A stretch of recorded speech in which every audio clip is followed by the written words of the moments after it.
nom précieux de notre Seigneur Jésus-Christ. Bien-aimés, je voudrais vous parler du thème la délivrance de l'âme. Et ce thème est tiré dans l'un de mes livres, la délivrance de l'âme. Le titre du livre, c'est la délivrance de l'âme. Et comme vous l'avez constaté sur YouTube, il y a un de mes livres, le tout dernier, 12 jours d'alliance prophétique et de miracles. C'est un livre vraiment qui parle de beaucoup de choses, beaucoup de révélations. Vous pouvez avoir ce livre et comprendre beaucoup de mystères cachés dans la parole du Seigneur. Parce que Paul même a dit que la parole de Dieu est un mystère. L'évangile, c'est un mystère, le mystère de Dieu. Vous comprenez? Donc Dieu envoie ses enfants, ses serviteurs à dévoiler certains mystères. Parce que Dieu est Dieu, on ne peut pas comprendre tous les mystères qui sont dans la parole du Seigneur. C'est le Dieu qui donne la révélation. La Bible déclare que il révèle à ses enfants des choses cachées. Vous comprenez? Donc, le livre La délivrance de l'âme est un livre très important. Et je vais vous parler pourquoi le Seigneur m'a inspiré à écrire ce livre. D'abord, l'homme est fait de l'esprit, âme et corps. Et la Bible déclare que nous sommes créés à l'image de Dieu. Et Dieu est unique, un seul Dieu en trois personnes. Dieu le Père, Dieu le Fils, Dieu le Saint-Esprit. Et ces trois personnes forment Dieu. Donc, je ne vous ai pas dit, et je ne dis pas qu'il y a trois dieux, il y a un seul et unique Dieu, en trois personnes. Je vais vous montrer, selon la parole de Dieu, la manifestation des trois personnes dans les Écritures. Au jour du baptême de notre Seigneur Jésus-Christ, qui est Dieu le Fils, il y a le Saint-Esprit qui est descendu sous forme de colombe. La Bible déclare qu'en forme corporelle, c'est-à-dire touchable. Donc, il y a le Dieu le Fils, Dieu le Saint-Esprit qui se sont manifestés. Et j'ai entendu dans le ciel la voix du Père qui dit « Celui-ci est mon Fils, en qui j'ai mis toute mon affection. » Alléluia. Il dit « Écoutez-le. » Donc, on voit bien que Dieu est unique en trois personnes. Donc, puisque nous sommes faits à l'image de Dieu, l'homme est aussi en trois entités. Trois entités, c'est-à-dire l'esprit, l'âme et le corps. Vous voyez que la Bible déclare que l'esprit de Dieu dit à notre esprit que nous sommes enfants de Dieu. Vous comprenez? Donc, l'esprit de l'homme reçoit le message de l'esprit de Dieu. Et lorsque l'esprit de Dieu parle à l'homme, il parle d'abord à l'esprit de l'homme, et l'esprit de l'homme parle à l'âme, et l'âme aussi parle au corps, et le corps exécute. Donc, comme vous le savez, notre corps, c'est l'enveloppe, c'est une enveloppe dans laquelle vivent l'esprit et l'âme. Donc, l'âme, la manifestation de l'âme dans ce livre, parce qu'on parle de la délivrance de l'âme, les gens peuvent dire, mais pourquoi la délivrance de l'âme? Vous savez, on peut prier pour libérer l'âme. Et l'âme d'une personne peut être en prison. Et quand nous faisons des rêves, c'est l'âme qui fait le rêve. Quand il s'agit des visions, c'est-à-dire des choses que nous avons les yeux fermés, nous ne dormons pas, au moment de la prière, on peut voir des images, ça c'est l'esprit qui voit. Ça on appelle ça la vision. C'est la vision. Mais quand il s'agit des songes, des rêves où on se retrouve quelque part, on est poursuivi par quelqu'un, ou on est en train de faire une activité, ça c'est l'âme. Parce que le corps est couché, le corps dort, mais l'âme en train de faire le rêve, l'âme en train de faire le songe, et l'âme est quelque part. C'est pourquoi, dans ce livre, j'ai expliqué pourquoi il faut délivrer l'âme. Parce que les sorciers peuvent maintenir l'âme dans une bouteille. Et le corps peut se promener. Le corps peut se promener. Les sorciers peuvent retenir l'âme d'une personne dans un canari. Les sorciers peuvent maintenir l'âme d'une personne en Afrique, en tant que le corps se trouve en Europe. Donc, c'est une manipulation spirituelle. Et lorsque l'âme est liée, le corps est lié aussi. Et je vous explique. C'est-à-dire, quand nous faisons un rêve et que dans le rêve nous sommes poursuivis, souvent on constate ça. On est poursuivi dans le rêve et on reçoit soit un coup violent au cou dans le rêve et le matin on se réveille, on sent la même douleur. Alors que peut-être quelqu'un va dire que tu t'es mal couché. Mais vous savez, rien n'est au hasard. Les gens peuvent faire des rêves et recevoir des coups de poignard, coups de flèche dans le corps. Mais se réveiller matin, ils sentent les mêmes douleurs au même endroit. Donc le sorcier, lui, travaille avec l'âme. Parce que la rencontre entre le sorcier peut avoir une personne, pas par le corps, mais dans le spirituel. Parce que dans le spirituel, c'est le spirituel, les gens qui sont dans le spirituel qui se voient. Donc c'est pourquoi dans un son, Dieu peut permettre de voir un sorcier.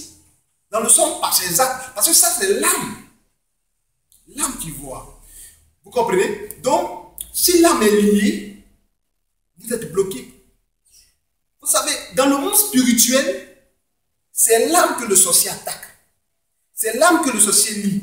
Mais ce qui est intéressant, une bonne nouvelle pour vous, souvent quand on était petit, il y a une expression, on dit oui, les sorciers ont mangé l'âme.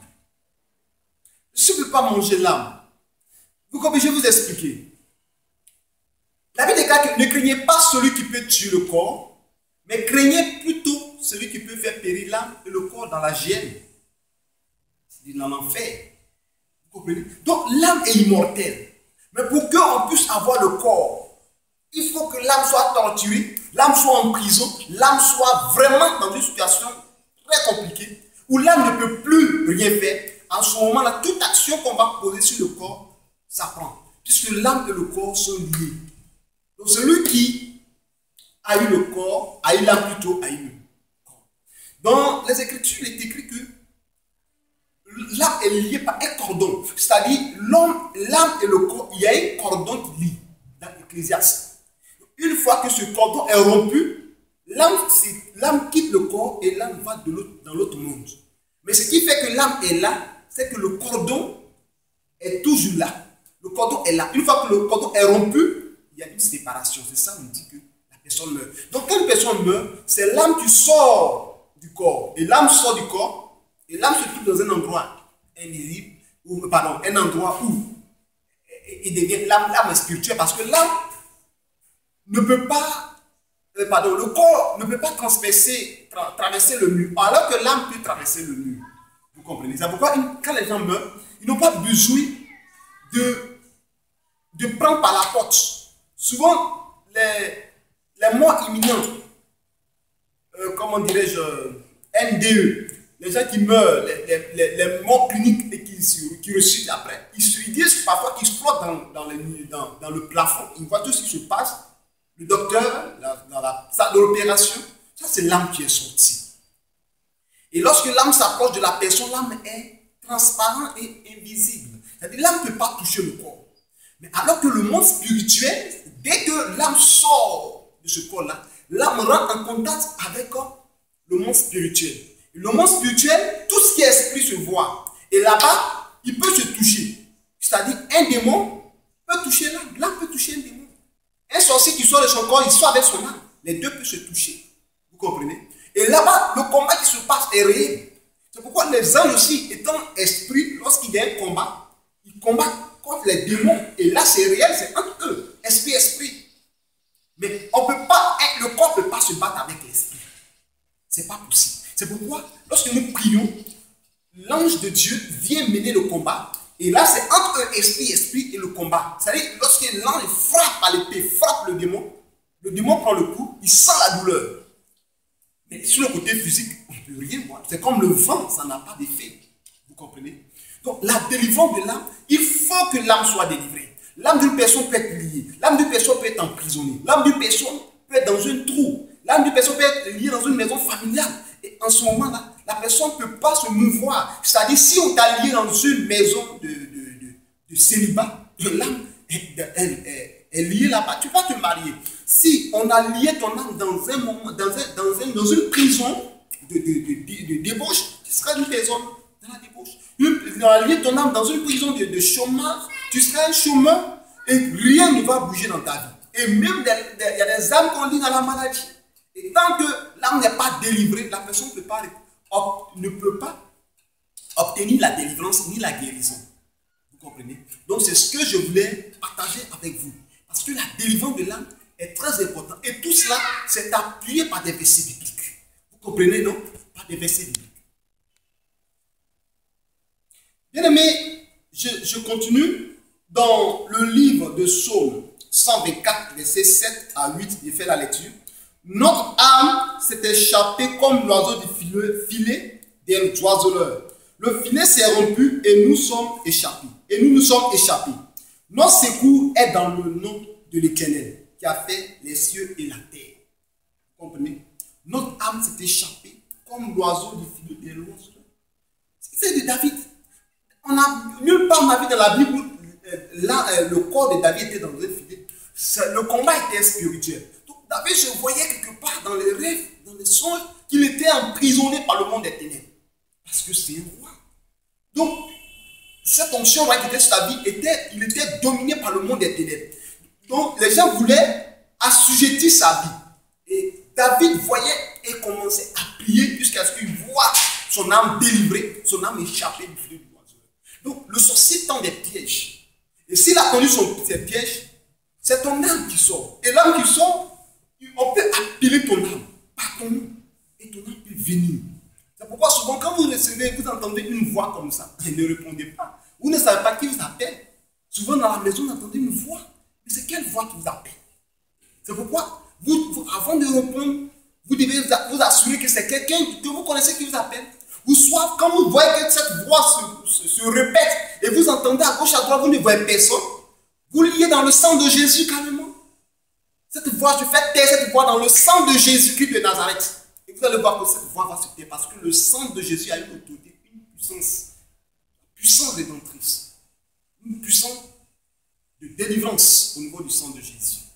Donc, on continue dans le livre de 2 Corinthiens, qui est chapitre 10, verset 3 à 4. Il dit, si nous marchons dans la chair, nous ne combattons pas selon la chair.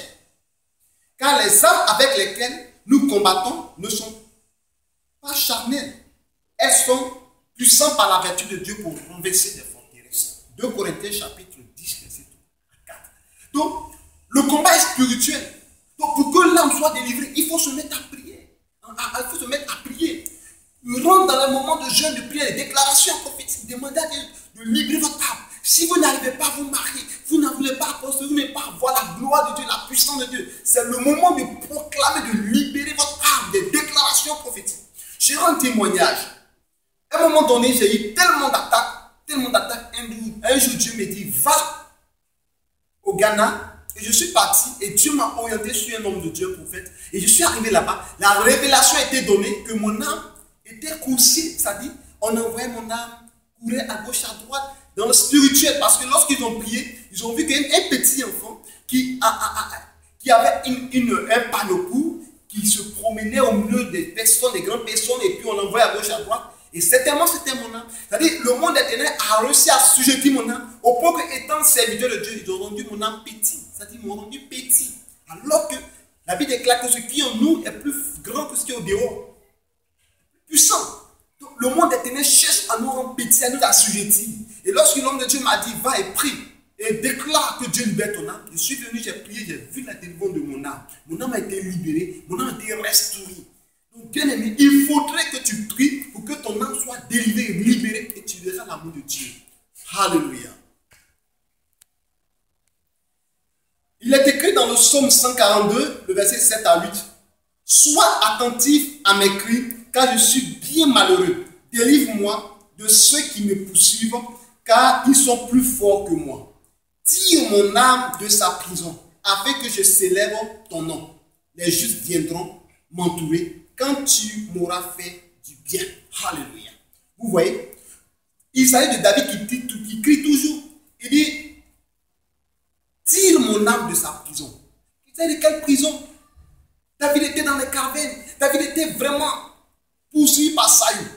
Pour dire que le monde des ténèbres avait la victoire sur David.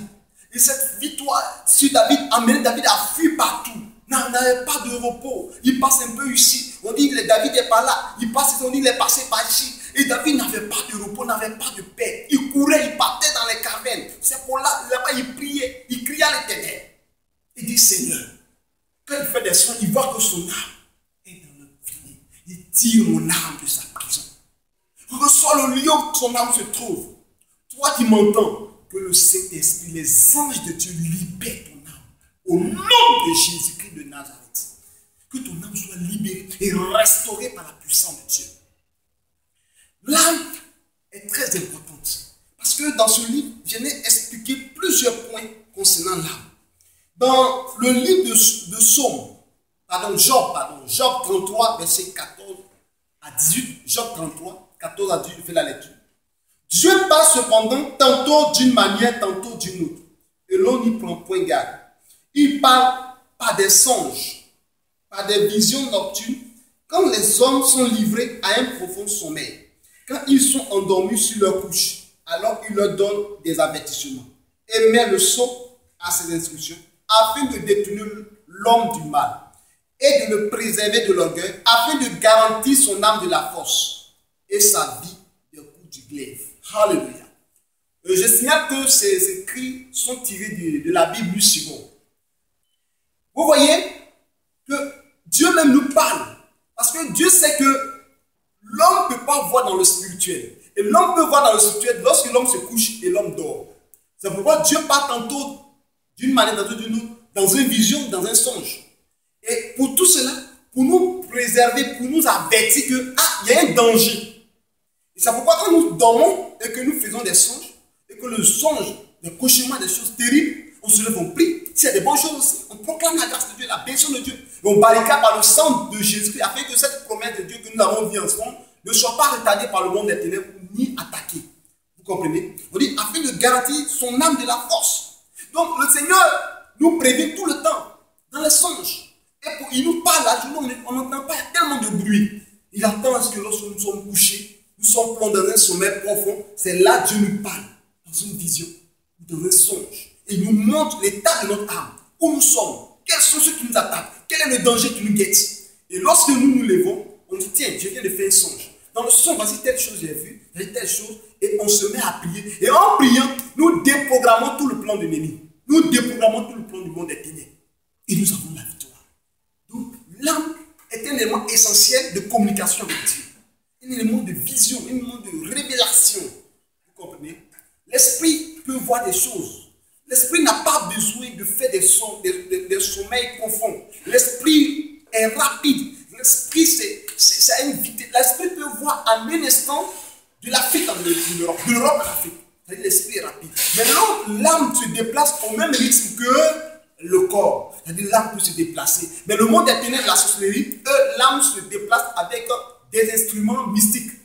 Soit avec un balai, avec des oiseaux. Même l'esprit, l'âme d'une personne peut rentrer dans un animal et puis faire une action.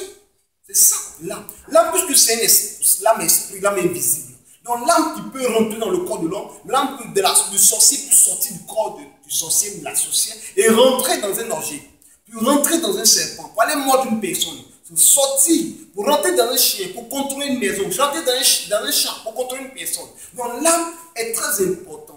Il faut comprendre que l'âme d'une personne doit être libre. C'est pourquoi Dieu dit, pour préserver l'homme, il nous faut des sons, des visions. C'est pourquoi souvent les gens oublient les songes. Parce que Satan sait, le monde des ténèbres savent que si tu te souviens de ton rêve, de ton songe, tu vas prier, tu vas déprogrammer leur plan. Mais ils vont faire de ce que, lorsque tu te dis, mais j'ai fait un songe, mais je ne me rappelle plus. Ils vont souffler sur ton esprit et tu oublies le songe. Tu as tellement de choses dans ta tête et tu ne peux pas prier. Alors que Dieu parle dans Job 33, verset 14 à 18 pour nous garantir des choses, afin de garder son âme de la force, afin de sa vie du coup des glaives, des épées que le monde des ténèbres lance à chaque fois contre nous, mais avec les sons, les visions que nous pouvons voir, toutes ces choses. Je voulais parler un peu de l'esprit par rapport à ce thème. Vous voyez, lorsque Géasi a pris les biens, de l'argent, les vêtements de la main de Naaman, le prophète Élisée, il était dans sa maison. Mais il dit, mon esprit n'était pas absent lorsque tu as quitté comment détecter la maison pour aller à la rencontre d'un amant, pour prendre tout ce que tu as. Tu as dans ta main. Et Géasi a menti. Mais qu'est-ce qu'il a vu? C'est l'esprit qui a vu. Bon, notre esprit peut voir, notre esprit peut tout sur le champ voir des choses. En un instant, voir des choses. Bien aimé, c'est ça l'esprit. Et vous voyez, Paul a dit que je suis ravi jusqu'au 3e ciel. Je suis ravi en esprit. Donc l'esprit a une communication directe avec le Saint-Esprit. C'est pourquoi vous lisez bien la Bible déclare que l'Esprit de Dieu dit à notre esprit que nous sommes enfants de Dieu. Donc notre esprit, lui, rentre rapidement en contact avec l'Esprit de Dieu. Vous comprenez? Une personne qui a l'esprit coupé avec le Saint-Esprit est une personne charnelle. Parce que lorsque le Saint-Esprit parle, maintenant, si la chair reçoit avant l'esprit, c'est une personne charnelle. Il marche dans la chair. Vous comprenez? Donc, c'est très important concernant l'âme. Je vais rendre un témoignage d'un monsieur par la prière qui a été délivré. Cet homme avait de la chaleur. Le monde des ténèbres, c'est quelque chose. Hein. Cet homme avait chaud. Il avait chaud la journée, il avait chaud la nuit. Mais qu'est-ce qui s'était passé? Le monde dans la nuit, le monde des ténèbres utilise son âme pour déposer auprès d'un feu incandescent. Et la journée, on dépose son âme, on le met au soleil, c'est-à-dire lié, ligoté, et son âme est là. Et le corps subissait ses souffrances. Il avait chaud dans le corps, il avait chaud dans les os. Mais il ne comprenait pas ce qui se passe. Il est venu me voir, nous avons prié, gêné. Et le Seigneur a montré que son âme était liée. Après la prière, la proclamation de la délivrance de son âme, ce frère a été libéré du monde des ténèbres. Son âme a été libérée. Je parle. Je sais que beaucoup de personnes ont leur âme liée. C'est pourquoi vous n'arrivez pas à vous marier. Je sais que beaucoup de personnes ont leur âme liée. C'est pourquoi vous n'arrivez pas à économiser. Parce que lorsque vous gagnez de l'argent, ils viennent prendre ça dans le spirituel et vous vous retrouvez à zéro. Vous voulez faire un papier. Lorsque vous déposez le papier dans le spirituel, ils viennent échanger le papier. Vous ne pouvez pas avoir la nationalité, vous ne pouvez pas avoir le papier dont vous avez besoin, tous les documents, les diplômes, les examens, tout est bousillé. Souvent, on s'en va faire une radio, le mal, les speak it, et puis on fait la radio, il n'y a rien. On dit non, problème de poumon, mais on va rien. Mais lorsque on s'en met, l'esprit revient dans la même position dans l'âme, et puis vient tourmenter l'âme, et toujours le mal est là. Donc, c'est une maladie maligne. L'ennemi vient, il sort. En ce moment-là, il faut demander à Dieu de délivrer ton âme. Et que lorsque ton âme est délivrée, tu verras la puissance et la gloire de Dieu dans ta vie. Je lis dans Lévitique chapitre 17, verset 14. Il dit, car l'âme de toute chair, c'est son sang qui est en elle. C'est pourquoi j'ai dit aux enfants d'Israël, vous ne mangerez le sang d'aucune chair, car l'âme de toute chair, c'est son sang. Quiconque en mangera sera retranché. Lévitique 17, verset 14. L'âme vit dans le sang. La demeure de l'âme, l'habitation de l'âme, c'est dans le sang. Donc c'est pourquoi une personne, lorsqu'une personne se vide de son sang, a un accident, la personne meurt. Parce que l'âme n'a plus de demeure. L'âme doit rester dans le sang. Mais plus que l'âme, la personne a perdu beaucoup de sang, l'âme sort de son corps. Parce que l'âme se sent étouffée. L'âme n'a plus de maison. L'âme se sent comme dans une fumée où l'âme ne peut plus respirer. Donc l'âme se sent plus à l'aise lorsque l'âme sort du corps. On a dit la personne a vendu l'âme. L'âme est sortie. Est-ce que vous comprenez? Donc l'âme est très importante. L'âme vit dans le sang. Donc pour que les sorciers puissent tuer une personne, il faut soit ils empoisonnent le sang, empoisonnement, où le sang est coagulé par des produits toxiques. Et l'âme doit sortir. Et l'âme sort, c'est la mort. Où le sang doit vider, on doit vider le sang. C'est pourquoi la plupart des personnes, avant de mourir, soit c'est le sang qui est infecté par des maladies très graves, des microbes qui sont pleins dans le sang. Et l'âme ne peut plus rester parce que le sang est pollué. L'âme sort du corps. Donc, on dit la vie d'un homme se trouve dans le sang. Donc, l'âme vit dans le sang. Donc, il n'est pas bien qu'une personne mange de la chair avec le sang frais, c'est du péché. C'est ce que Dieu a dit. C'est parce que nous sommes dans la nouvelle alliance que tu vas commencer à manger avec les choses avec le sang. C'est la vie. Lorsque tu t'habitues à manger ces choses-là, bien aimé, finalement, tu vas devenir sorcier. Si tu manges le sang frais, tu bois le sang frais, tu vas devenir sorcier. Et le monde des ténèbres boit le sang frais pour être fortifié. Puisque la Bible déclare que le sang la vie d'une personne est dans le sang. Donc il boit le sang de l'homme pour être fort. Mais bien aimé, En vivant ça, tu penses que tu es fort. Mais il y a quelqu'un qui est plus fort que toi. Et il y a un sang qui est au-dessus de tous les sangs et qui est plus puissant. C'est le sang de Jésus-Christ de Nazareth. Et on aura le temps de décortiquer la puissance du sang de Jésus-Christ de Nazareth. Parce que le sang de Jésus-Christ guérit. La Bible déclare que par ses médecins nous sommes guéris. Le sang de Jésus-Christ se purifie. La Bible déclare que ça effusion de sang. Il n'y a plus de pardon des péchés.